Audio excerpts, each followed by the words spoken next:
So in this problem, we have a design and we need to find the maximum force P. Usually it's more like we know the force P and we want to pick the design, but it's easier to know the design and find the force P. So let's do that. And this is a good one because it combines the normal stress, tensile stress, the shearing stress in the pin, and also the bearing stress inside the hole of in the bar. So let's start by number one question. What is the maximum allowable tensile stress for the bar if sigma equal 18 KSI? So we are in the bar, and the question to start with is where is the smallest area of the bar? If we cut there, okay, if we cut inside there, the area will be just W times H. Okay, but if we cut inside the bar where there is the pin, there is a hole there. So let's call that section AA. If we look at AA, the section look like this because there is a pin in the middle. So the total height is the height of the bar, that is 1.5. But we need to remove the diameter inside, so minus the 0.5 inside. And the width of the bar is 1/4.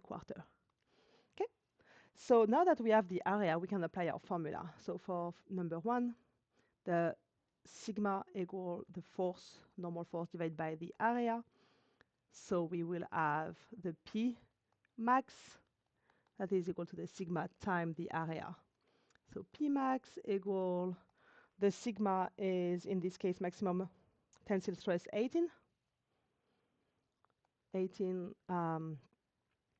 that's kilo pound per square inch, so 18,000 times the area in inch, that will be the 8, 1.5 minus the hole in the middle, 0.5, and time 1/4 the width.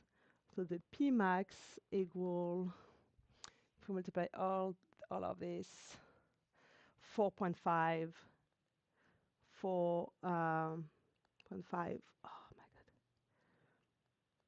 pound, or 4.5 kilo pound. So this is if we look at the bar, okay, the normal stress in the bar. Number two, let's look at the maximum shearing stress in the pin. Shearing stress in the pin. So we have the pin, we have one pin, like this, and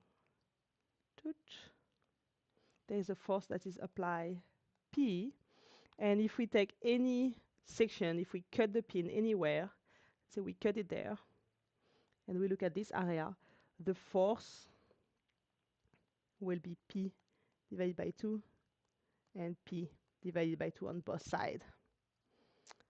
So for the shearing equal the P divided by the area, in this case, the P will be, we will have P that we need to replace by P divided by 2. So this is this P, so this is P divided by 2 divided by the area equal 2. So we have P divided by 2 equal the tau max times the area. So P equal 2 times the tau max times the area. And the area is the section of the pin. So let's find that. P equal, and again it's a P max, due to the shearing in the pin. So 2 times the max shearing stress is 14, and the area is pi times the diameter of the pin is 1/2, so the radius 1/4 square. So the P max with the shearing is 5.5 kilopound. I keep everything in kilopound in this one. I didn't even change them for the 1,000. We don't need that. Okay. And third scenario, what is now the bearing shear, the bearing stress, the bearing stress between the pin and the bar. So for this one, what we look at, number 3, what we look at, that will be the projection of the contact between the pin and the bar. So the bar look like this. Oops. Okay, with this is the hole like this with the pin inside. Okay. So what we use is this area there, the projection. So that will be the diameter of the pin, that is 1 half, and the width, that is 1/4. Okay. So we have the stress, bearing stress, max. So the T, this is the bearing, equal the P divided by this area, and this is the projected area, this one. So we have P max equal to bearing time area. So P max equal the toe bearing equal 31 KSI, and the area is 1/2 times 1/4.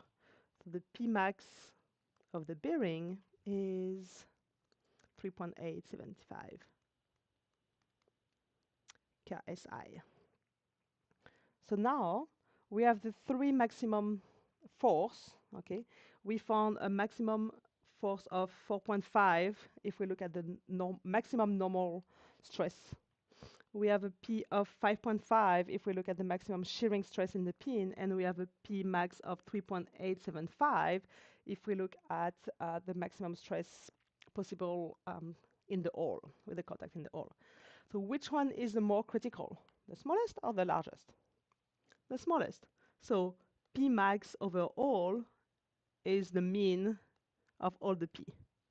So it will be P max equal 3.875 KSI. And I have questions in your quiz that say, what will you change to increase P? So let's look at the different scenario. I will say if scenario one, if number one was your P minimum, what I will say, because the bar is like this, and there's the hole, if we don't want to change the diameter, what we can change the width of the bar. Because if we change the width of the, not the width, the height of the bar, if that was scenario one, okay, if that was a normal force, if we were, if the force, the P max was the smallest at the, for the tensile stress in the bar, I will say increase the height of the bar, because we don't change the width of the bar, we don't change the diameter of the pin, we just increase the height of the bar, and we increase the area, and then we can increase P. Now, if the pin was for the P min was for the pin, so this one was P min for the bar, P min was for the pin, I will say increase the diameter of the pin. Okay. Anyway, that's the only factor in our equations for the P max for the pin. And third, if the P min is for the bearing, so for the bearing, if we look at the area that we look at is the width times the diameter, I will say increase the width of the bar. Because if we increase the width of the bar, we increase this surface.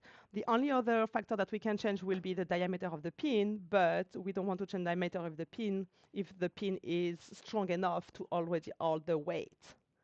Okay?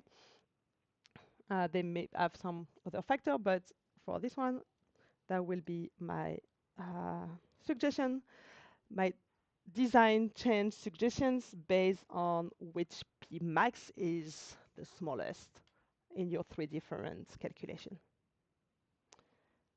So I expect you to all have the pin in that bearing. If not, for the question in the quiz, expect that. Maybe with all the set of data that I provide, maybe that will be another one. Okay, I hope that makes sense. Bye-bye.